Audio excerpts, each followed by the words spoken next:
MP board के कक्षा 10वीं के विद्यार्थियों, देखिए जिस घड़ी जिस वक्त का आप बेसब्री से इंतजार कर रहे थे, इस वीडियो में हम 6 नवंबर का गणित का पेपर यहाँ पर सोल्व करेंगे फुल सॉल्यूशन के साथ में। जैसा कि आप सभी जानते हैं, जो आप संस्कृत का पेपर देख कर आए हैं, प्रॉपर वही आया था जो आपको हमने बताया था। ठीक है, एप्लीकेशन के ऊपर सारी चीज़ें हमने अपलोड कर दी थी।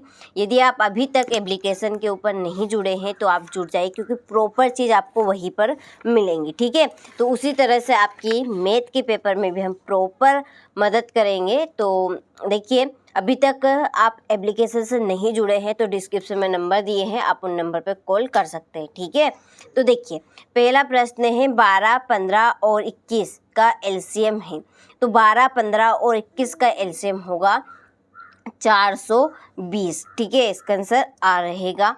दूसरा है द्विघात बहुपद ax² plus bx plus c के शून्यकों की अधिकतम संख्या होगी। तो द्विघात बहुपद में शून्यकों की जो अधिकतम संख्या होगी वो 2 रहेगी। यदि यहाँ पर एक घात बहुपद का पूछा जाता, एक घात बहुपद में शून्यकों की अधिकतम संख्या तो 1, और त्रिघात बहुपद में शून्यकों की अधिकतम संख्या पूछी जाती तो 3 रहती है। ठीक है, तो यहाँ पर जिस अकॉर्डिंग पूछा गया है उस अकॉर्डिंग आपको आंसर लगाना है, तो इसका आंसर आपका दा रहेगा। देखिए तीसरा है कि जब a1/a2 बराबर नहीं है, b1/b2 बराबर नहीं है, सॉरी बराबर है c1/c2। मैंने गलती से गलत बोल दिया, a1/a2 बराबर है b1/b2 के बराबर है c1/c2। तो समीकरण निकाय a1x plus b1y plus c1 equal 0 तथा a2x plus b2y plus c2 equal 0।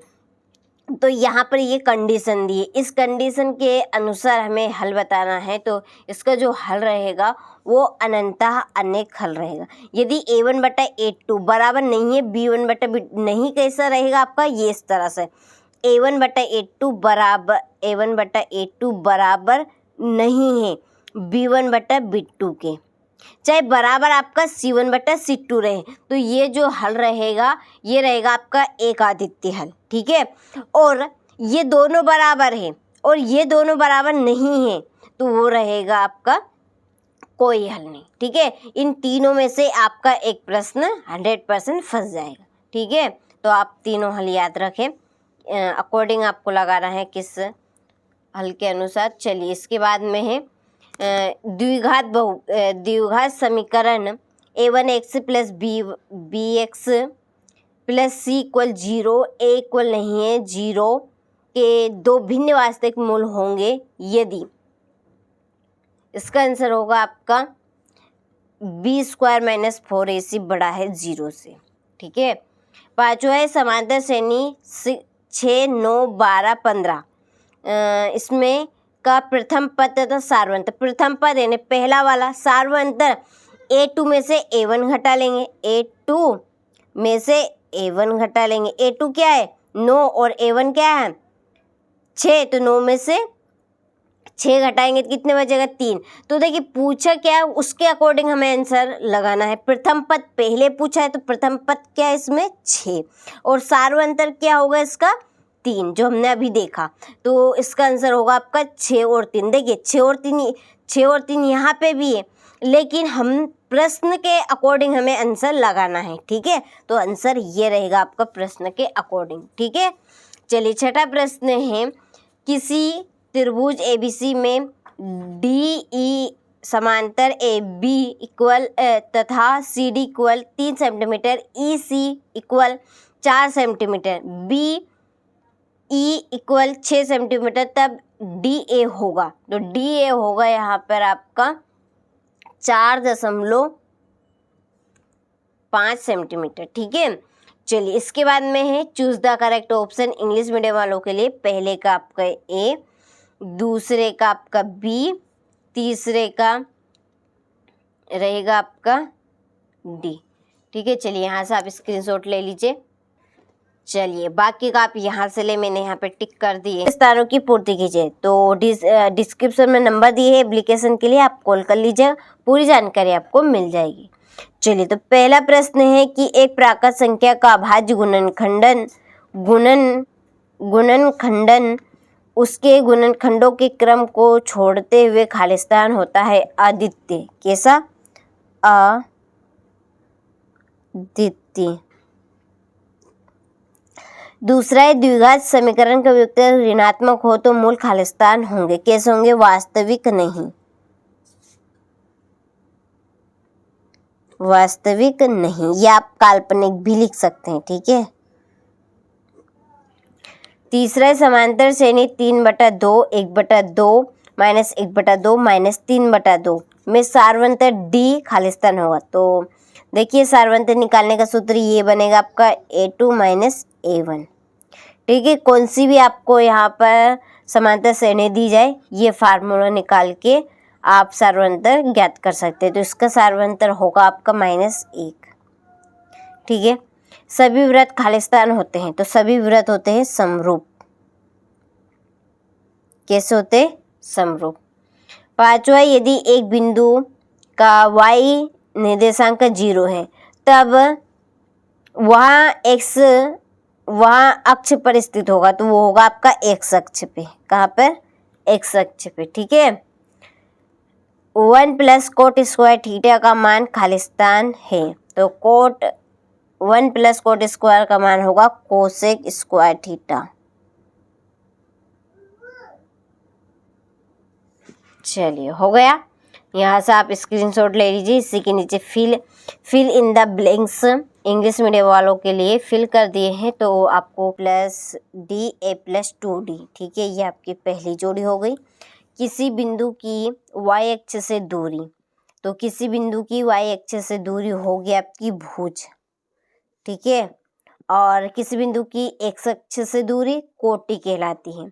sin square A + cos square A, एक मान होगा दोनों का। tan 60 डिग्री, तो tan 60 डिग्री का मान है √3। 1 - cos square theta = sin square theta. और विविक्त कर शून्य, मूल समान वास्तविक रहेंगे। ठीक है। चलिए, तो ये आपकी जोड़ी कंप्लीट हुई अच्छे से। स्क्रीनशॉट आप ले लीजिए। इसके बाद में make the right pair English medium वालों के लिए यहाँ से आप स्क्रीनशॉट लें और कंप्लीट करें। वर्ग समीकरण के चर के दोनों मान उस वर्ग समीकरण के क्या कहलाते हैं? तो मूल कहलाएंगे, यानी कि रूट्स। मूल बिंदु से बिंदु XY की दूरी लिखिए, तो मूल बिंदु से XY की दूरी √x² + y²। और तीसरा है किसी बाह्य बिंदु से वृत्त पर अधिकतम कितनी स्पर्श रेखाएं खींची जा सकती है? तो 2। कितनी? 2। चौथा है समीकरण ax² + bx + c = 0 में b² - 4ac को क्या कहते हैं? तो हम कहेंगे इसको विविक्त कर। वह रेखा क्या कहलाती है जो हमारे आंख से सीधे भूमि के समांतर जाती है? क्षैतिज रेखा कहलाएगी। और छठा है एक वृत्त की कितनी समांतर स्पर्श रेखाएं हो सकती है? तो 2 हो सकती है। कितनी? 2। ठीक है। चलिए, तो ये आपके एक वाक्य में उत्तर भी कंप्लीट हुए। स्क्रीनशॉट लीजिए, अच्छे से आप कंप्लीट करें। ठीक है। यहाँ से इंग्लिश मीडियम आपको वही देंगे जो प्रॉपर आपकी परीक्षा में आएगी। तो देखिए, किसी वर्ग समीकरण के चर के दोनों मान उस वर्ग समीकरण के क्या कहलाते हैं? तो वो कहलाएंगे आपके मूल। क्या कहलाएंगे? मूल। ठीक है। दूसरा है मूल बिंदु से बिंदु XY की दूरी लिखिए, तो मूल बिंदु से XY की दूरी होगी करनी x² + y²। ठीक है। चलिए, तीसरा है किसी बाह्य बिंदु से वृत्त पर अधिकतम कितनी स्पर्श रेखाएं खींची जा सकती है? तो 2। कितनी? 2। फिर है समीकरण ax² + bx + c = 0 में b² - 4ac को क्या कहते हैं? तो विविक्त कर कहेंगे। क्या कहेंगे?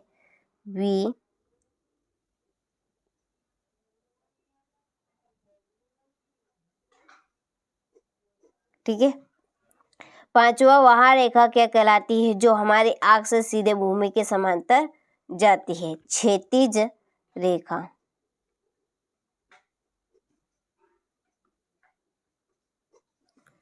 और छठा है, एक वृत्त की कितनी समांतर स्पर्श रेखाएं हो सकती है? 2। कितनी?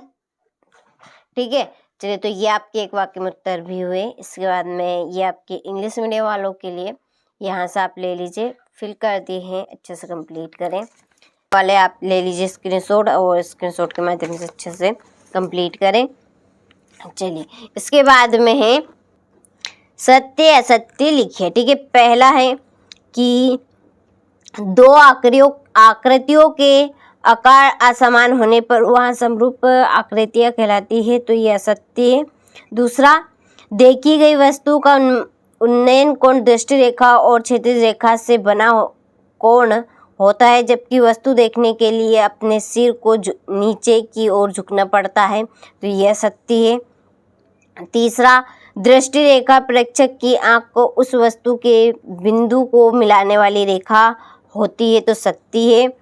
चौथा है, वृत्त के एक बिंदु पर एक और केवल एक स्पर्श रेखा होती है, बिल्कुल सत्य।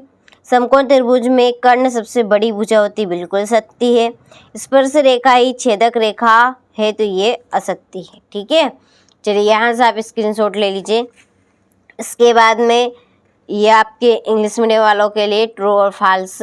ठीक है, चलिए क्वेश्चन नंबर 6 देखिए यहाँ पे कि क्वेश्चन नंबर 6 की संख्या 5005 को अभाज्य गुणनखंडों के गुणनफल के रूप में व्यक्त कीजिए। 7वां सिद्ध कीजिए कि √3 एक अपरिमेय संख्या है। और ये इन प्रश्नों के आंसर आपको चैनल पर मिल जाएंगे। आप मैथ की प्लेलिस्ट चेकआउट कर लीजिएगा, ठीक है, वहाँ पर आपको मिल जाएंगे। ये आपका 8वां प्रश्न, और ये इसी के नीचे इसका 9वां है। 4μ² + 8μ के शून्य ज्ञात कीजिए। ठीक है, हो गया। फिर ये आपका 10वां प्रश्न, 11वां क्वेश्चन, ये 12वां 13वां प्रश्न, 16वां और ये 17वां प्रश्न,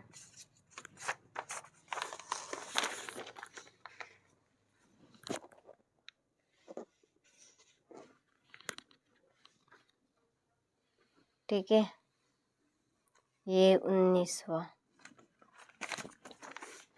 ये 20वां क्वेश्चन आपका। तो इन पूरे प्रश्न के आंसर आपको चैनल पे मिल जाएंगे। ठीक है, प्लेलिस्ट आप चेकआउट कर लीजिएगा। हो गया। इसके बाद में लास्ट क्वेश्चन है आपका ये 23। ठीक है, की संख्या 5005 को अभाज्य गुणनखंडों के गुणनफल के रूप में व्यक्त कीजिए। सिद्ध कीजिए कि √3 एक अपरिमेय संख्या है। देखिए, आप चैनल पर जाएंगे तो ये सारे क्वेश्चन आपको मिल जाएंगे। प्लेलिस्ट आप मैथ की चेक कर लीजिएगा, वहाँ पर आपको सारे क्वेश्चन के आंसर मिल जाएंगे। ठीक है, चलिए यहाँ से आप 8वें प्रश्न का स्क्रीनशॉट ले लीजिए ये। ठीक है, और ये इसका 9वां क्वेश्चन। और देखिए, अभी तक आप एप्लीकेशन के साथ ऐड नहीं हुए हैं तो देखिए, आप चैनल पे जाएंगे तो आपको एक लिंक मिलेगी। आप उस लिंक से एप्लीकेशन को डाउनलोड कर सकते हैं, और चैनल पे ही आपको एक नंबर मिलेंगे। आप उन नंबर पे कॉल करके पूरी जानकारी ले सकते हैं। ठीक है, चलिए ये आपका 17वां प्रश्न। देखिए, संस्कृत के पेपर में प्रॉपर वही चीज़ें आई है जो आपको हमने बताई थी, जैसे कि निबंध, आपके अवकाश हो गई, अपठित गद्यांश हो गया। इसके बाद में आप ले लीजिए उनंग से शुरू स्टार्टिंग से अलंकार, नहीं, सब सारी चीज़ें जो ऑब्जेक्टिव प्रश्न है वो भी आपके सारे के सारे आए हैं। तो हमने प्रॉपर चीज़ें एप्लीकेशन के ऊपर डाली थी। देखिए, सब कुछ यूट्यूब पर देना संभव नहीं है। ठीक है, इसलिए एक ज़रिया हमने निकाला है एप्लीकेशन का, उसके ऊपर आपको प्रॉपर चीज़ें मिल